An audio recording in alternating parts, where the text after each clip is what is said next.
Photo তুলছি রে কেকটা তো শোন, প্রদীপ নিভে গেলে অশুভ লক্ষণ, তো কেক পড়ে গেলে তো কিসের লক্ষণ? প্লিজ কমেন্ট বক্সে অবশ্যই জানাবেন সবাই। কেকটা কি করে উল্টাইলো ভাই? আমি এখানে বসছিলাম, আমি ভাবলাম চেটে সরাচ্ছি, কেকটা এমন উল্টে পড়ে গেল। দিদি রিভিউ দিতে দিকে একটা এই যে গাইস কেক, গাইস বেশি এক্সাইট, একটু নিচে রাখ, একটু নিচে রাখ, আর একটু ঘুরে। হ্যাপি বার্থডে তো বল। হ্যাপি বার্থডে, কেকটা যা অবস্থা করলি।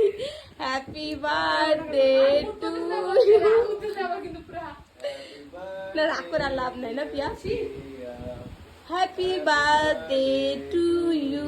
সবসময় ভালো কেক কাটবে, একটু ঝাবড়ানো কেক কাট।